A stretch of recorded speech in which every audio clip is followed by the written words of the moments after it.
Bonsoir madame, bonsoir messieurs, bonsoir mademoiselle, bienvenue dans l'émission rétrospective de la semaine. À la présentation, Moussa Diawara. Élection présidentielle en France, au deuxième tour, nous allons vous présenter les deux candidats qui vont s'affronter encore en deuxième tour pour les élections présidentielles en France. Et qu'est-ce que cela veut dire pour l'Afrique? Les candidats, d'abord, nous allons vous les présenter. Nous avons au deuxième tour Marie Le Pen. Marie Le Pen, une femme en politique française. Marie Le Pen, engagée en politique au sein du Front National, elle occupe plusieurs mandats locaux à partir de 1988. 1998. Elle est conseillère régionale à l'Île-de-France, nord du bas de Calais, puis du haut de France, conseillère municipale Marie Le Pen, et au siège depuis le 2004 municipal au Parlement européen, où elle co-préside le groupe politique Europe des Nations et des Libertés. Marie Le Pen, elle est élue présidente du Front National au Congrès du tour de janvier 2011, succédant ainsi à son père Jean-Marie Le Pen, qui dirigeait le parti depuis sa fondation. Candidate à l'élection présidentielle de 2012, elle arrive en troisième position au premier tour, en obtenant 17,90% des suffrages exprimés. Encore nouveau candidat en 2017, elle parvient à se qualifier pour le second tour avec 21,30%. Derrière Emmanuel Macron, elle est la deuxième femme à accéder au second tour d'une élection présidentielle en France. Marianne-Annette Perrine Le Pen est née le 5 août 1968 à Neuilly-sur-Seine. Ça, c'est le profil de Marie Le Pen. Marie Le Pen, pour beaucoup qui le savent, pour beaucoup d'hommes politiques en Afrique, nous savons que Marie Le Pen, son père avait dirigé cette même partie avant qu'elle ne prenne les destinées de cette partie. Mais Marie Le Pen va s'affronter à qui? Elle va s'affronter à M. Emmanuel Macron. M. Emmanuel Macron est un homme politique français, ancien haut fonctionnaire et banquier d'affaires, diplômé de l'ENA en 2004. Il devient inspecteur des finances avant de commencer en 2008 une carrière de banquier d'affaires chez Rothschild. Membre du Parti socialiste entre 2006 et 2009, il est nommé secrétaire général adjoint au cabinet du président de la République française auprès de François Hollande en 2012. Puis ministre de l'économie, de l'industrie et du numérique en 2014 dans le gouvernement Manuel Valls II. En avril 2016, il fonde son nouveau mouvement baptisé En Marche, puis démissionne 4 mois plus tard de ses fonctions de ministre. Candidat à l'élection présidentielle 2017, il recueille 24,1% des suffrages au premier tour du scrutin, se qualifiant devant Marie Le Pen qu'il affronte au second tour. Emmanuel Macron est né le 21 décembre 1977 à Amiens. Voilà le profil des deux candidats qui vont s'affronter au deuxième tour pour les élections présidentielles en France. Nous savons tous que M. François Hollande a décidé de ne pas briguer un deuxième mandat. Donc, la campagne battait son plein en France où le dimanche passé, nous avons vu le premier tour des élections présidentielles en France. Et ces élections présidentielles ont donné ce résultat qui met Emmanuel Macron en tête et Marie Le Pen qui sera au deuxième tour. Maintenant, le problème qui se pose sur toutes les lèvres, le problème que nous nous posons ici à Tempo Afrique TV, dans cette émission rétrospective de la semaine, lequel de ces deux candidats fera l'affaire de l'Afrique? Avant d'aller au fond de ce sujet, nous allons d'abord vous proposer une première vidéo, l'impression des Africains naturalisés français qui ont pu aller dans les votes, qui ont pu voter, qui ont pu exprimer leur suffrage. Et que pensent ces Africains français qui sont en France, qui sont sur le sol français, qui ont participé aux élections présidentielles du dimanche passé en France, de ces deux candidats? Allons-y, regardons cette vidéo et nous revenons ici dans ce studio pour continuer avec cette rétrospective sur les élections présidentielles en France. Alors monsieur, vous étiez en train de nous dire que vous étiez plus prompt à voter Marine Le Pen qu'Emmanuel Macron. Oui. Pour quelle raison? Marine Le Pen, c'est la dame de l'espoir. C'est la dame qui parle directement aux Français. Elle parle au peuple français. Elle, aucune idée de colonialisme. Les étrangers ont vocation à rester chez eux. Quand le président de la Côte d'Ivoire a été injustement arrêté par Sarkozy, incarcéré, et Sarkozy a placé son ami Ouattara au pouvoir, elle a dénoncé. Elle a dénoncé, elle a dit non, les Africains sont indépendants et ce n'est plus du colonialisme. Si vous leur imposez leur président, des dictateurs, ce qui les pousse à venir ici et gonfler les rangs de l'immigration en France. Mais si les Africains, ils ont tout chez eux, ils n'ont pas de dictateur au pouvoir, ils ne vont pas venir ici. Et quand elle dit la lutte contre l'immigration, elle a tout à fait raison. Et son programme social, tout ce qu'elle propose, ça nous va bien. Et nous allons voter Marine Le Pen. Qu'est-ce que vous pensez des médias qui la taxent justement quand elle demande de la régulation de l'immigration, etc., qui la taxent de fascistes, de tout ce que... C'est eux les comment on appelle ça? Conspirationnistes. Parce qu'ils complotent. Si ce n'est pas la droite, c'est la gauche. Ils complotent, ils s'unissent pour détruire. Vous regardez tous ces problèmes d'histoire d'argent, ils volent l'argent des Français, ils ne vont jamais en prison. Ils se couvrent l'un l'autre. Mais si Marine Le Pen était au pouvoir, directement, ceux qui ont volé l'argent des Français, ils iront en prison. Les Kawisa, ceux qui ont été condamnés, ils feront la prison. Mais eux, ils se couvrent mutuellement. Donc, vivement autre chose. On aimerait voir autre chose. Chaque fois, ils disent, nous sommes des Africains. On dit, ah, Marine Le Pen va vous envoyer en Afrique. C'est faux. C'est faux. On a des papiers français, elle ne va pas nous envoyer en Afrique. Mais elle dit, il ne faut pas ouvrir l'immigration parce qu'il y a des gens qui sont français et ils ont besoin de vivre. Parce que eux, qu'est-ce qu'ils font? Ils mettent leurs amis dictateurs au pouvoir en Afrique et les dictateurs tuent leur peuple. Les gens prennent des risques, consulaires, ils prennent les mers, tout ça là, ils veulent venir. Parce qu'on dit la France c'est le pays des droits de l'homme. Or c'est eux qui poussent les gens à quitter leur pays parce que le dictateur vole l'argent, il leur donne, ils quittent le pouvoir, ils sont devenus très riches. Voilà, il faut voter Marine Le Pen. Le peuple français a compris. Ils vont voter Marine Le Pen. Ils ont dit Donald Trump il va faire ci, Donald Trump il va faire ci. Obama n'a rien foutu. Obama est venu au pouvoir. Il n'a même pas nommé un seul noir ministre. Donald Trump est arrivé, il a nommé des noirs ministres dans son gouvernement. Mais on dit Donald Trump, oh c'est un raciste, il n'aime pas les noirs. Pareil on dit à Marine Le Pen. C'est faux. Il y a beaucoup de noirs au Front National. Il y a beaucoup d'arabes au Front National. Le problème, elle dit la France aux Français. C'est normal. L'Afrique aux Africains, c'est normal. Si on veut tisser des relations, on fait du business. Point barre. Voilà, c'était l'impression d'un Africain naturalisé français qui donnait ses impressions sur Marine Le Pen. Marine Le Pen qui ne mâche pas ses mots, Marine Le Pen qui a dit haut et fort sur tous les toits que les immigrants doivent rentrer chez eux. Marine Le Pen qui a dit haut et fort qu'on doit arrêter d'imposer des présidents aux Africains. Marine Le Pen qui, pour son franchise, qui, pour sa manière de faire les choses, va s'affronter à qui? Il va s'affronter à un jeune cadre de l'administration française, Monsieur Emmanuel Macron. Monsieur Emmanuel Macron, comme nous le savons très bien, n'a pas aussi duré dans la politique comme Marine Le Pen l'a fait, mais tout compte fait.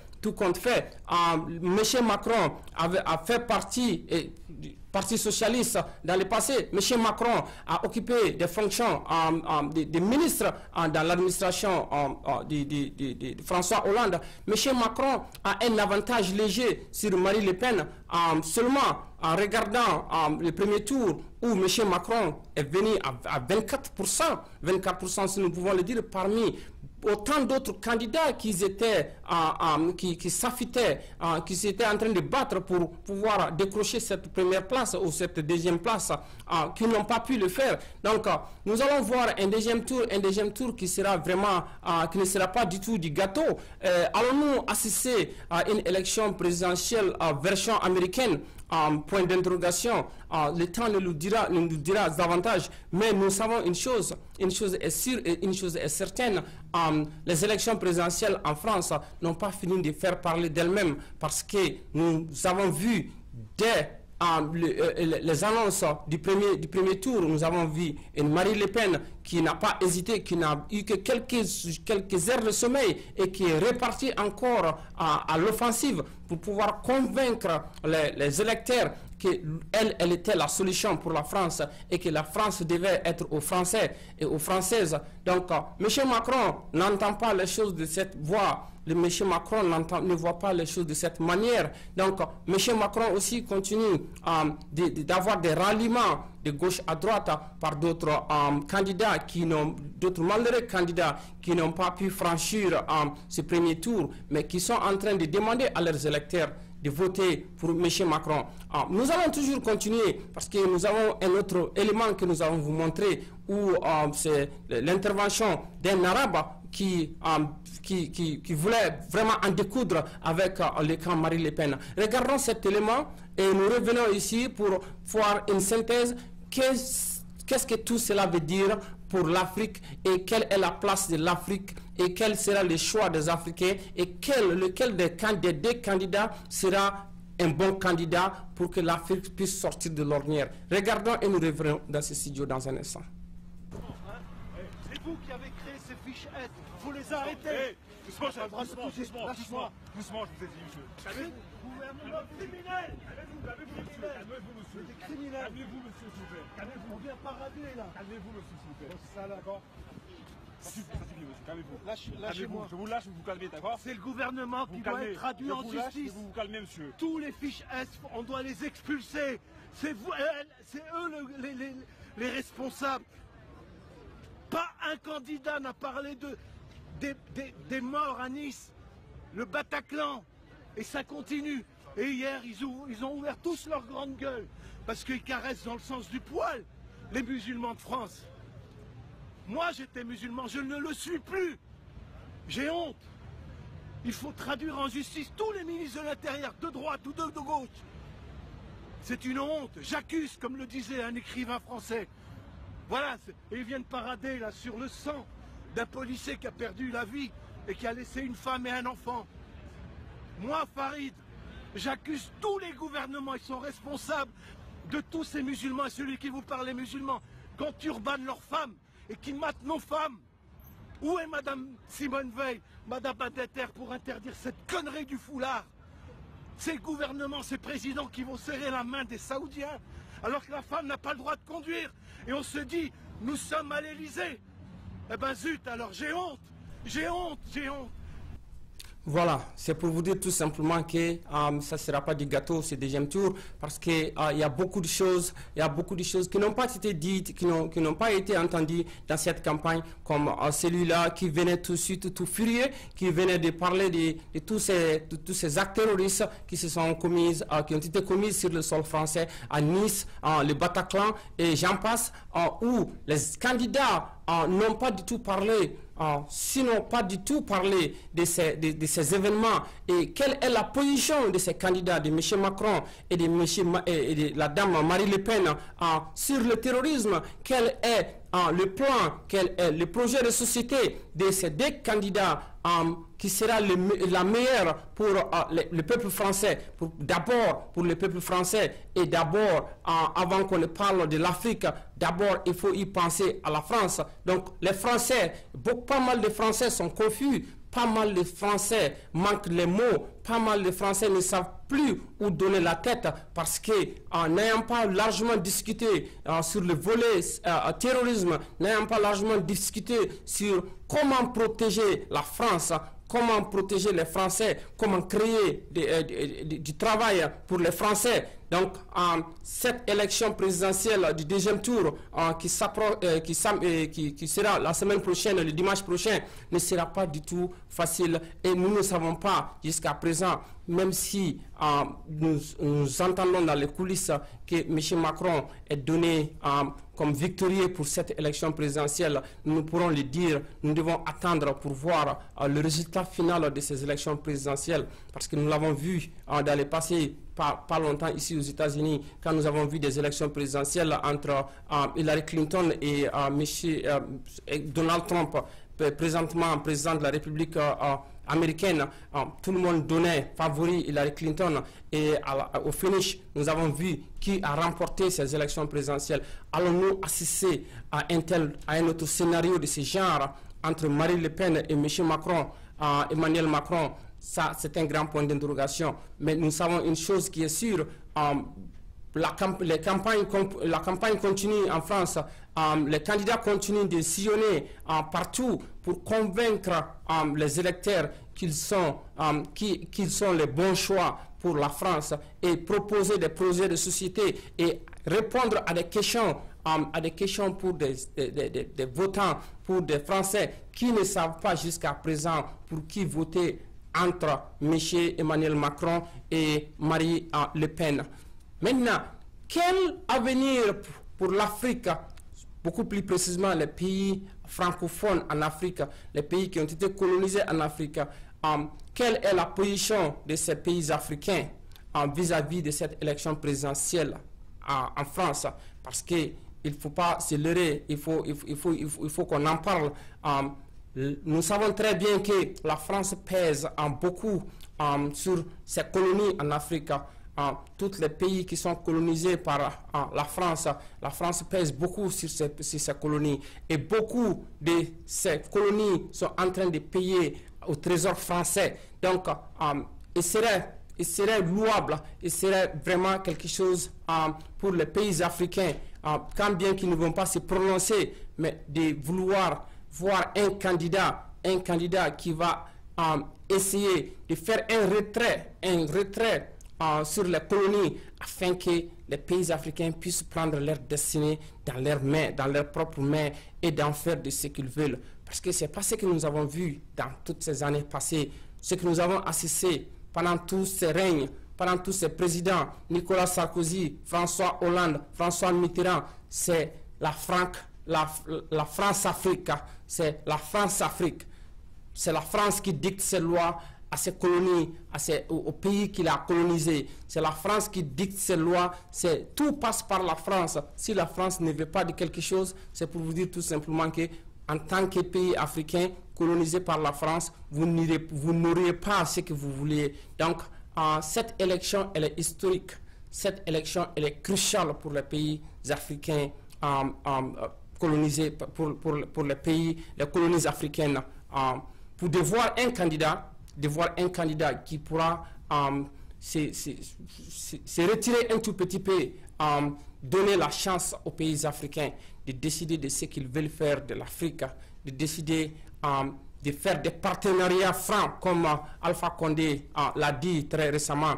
Nous ne voulons plus, l'Afrique n'a plus besoin qu'on nous dorlote, l'Afrique n'a plus besoin qu'on nous impose, mais l'Afrique a besoin d'un partenariat franc entre les pays africains et la France, franc entre les pays colonisés par la France et la France. Un partenariat gagnant-gagnant, mais pas un partenariat où on impose sur le pays colonisateur, où le pays colonisateur doit verser autant d'argent dans les trésors français, et pendant ce temps, les citoyens de ces pays sont en train de mourir dans la Méditerranée pour aller en France, et pendant ce temps, les citoyens de ces pays sont en France et qui n'arrivent pas à survivre, qui vivent dans des conditions les plus misérables en France. Donc, l'élection présidentielle de deuxième tour, quelque chose auquel nous attendons, quelque chose auquel nous espérons, nous osons espérer qu'il y aura un candidat, et le candidat qui pourra faire l'affaire de l'Afrique sortira victorieux, que ce soit Marine Le Pen ou que ce soit Emmanuel Macron. nous, ici, dans notre studio à Tempo Afrique TV, ce que nous pouvons dire, ce que nous pouvons souhaiter, c'est de voir un candidat pour la France qui se souciera des Français, mais un candidat aussi qui va aussi faire un retrait un tout petit peu léger sur les Africains, sur les pays africains, afin que l'Afrique puisse, les pays africains colonisés par la France, puissent prendre leur destin dans leurs propres mains et avoir un partenariat 50-50 entre l'Afrique et la France. C'est notre désir, notre grand désir de voir cela pour ces élections présidentielles à deuxième tour qui arrivent entre Emmanuel Macron et Marine Le Pen. Beaucoup de choses sont débattues pour cette élection. Comme je l'ai dit, comme nous l'avons vu, sur le plan terrorisme, nous n'avons pas cette idée claire de qui fera l'affaire entre Marine Le Pen et Emmanuel Macron. Selon ces interviews que nous avons regardées, sur le plan social en France, nous savons très bien qu'il n'y a pas de boulot en France. Nous savons très bien que les Africains et les Européens, comme les Ukrainiens, comme les Arméniens qui sont en France, comme beaucoup d'autres nationalités qui sont en France, vivent en dessous, si on peut le dire, du seuil de la pauvreté, compte tenu de ce qu'ils gagnent par mois. Nous avons vu des documentaires où, par mois, il y a de ces gens qui gagnent 465 € par mois. Combien peut-on faire avec 465 €? Et sans ne pas oublier que les boulots en France ne sont pas donnés à n'importe qui. Il faut être de nationalité française pour pouvoir espérer décrocher un boulot, même si vous avez un PhD, même si vous avez un doctorat. Si tel n'est pas le cas, l'avenir n'est pas sûr pour toi. Vous pouvez y étudier, avoir des diplômes, mais avoir un boulot digne de ses noms, avoir un boulot où on peut mieux vivre en France de nos jours, ce n'est pas chose facile. Donc, nous continuons d'observer cette situation, nous allons continuer dans nos éditions différentes de vous faire parvenir les dernières nouvelles de comment se passe cette élection présidentielle, cette campagne qui bat son plein d'ailleurs pour le deuxième tour et qui sera pour le dimanche prochain. Et si tout va très bien, le lundi, nous saurons définitivement à partir du lundi sur prochain qui sera le prochain président de la République française. Et ce président fera-t-il l'affaire de l'Afrique? Et nous le saurons aussi, un grand point d'interrogation. C'était notre rétrospective d'aujourd'hui sur les élections présidentielles en France, deuxième tour. Nous vous remercions d'avoir regardé nos programmes et nous nous dirons à la prochaine fois pour un autre numéro de rétrospective. Bonsoir.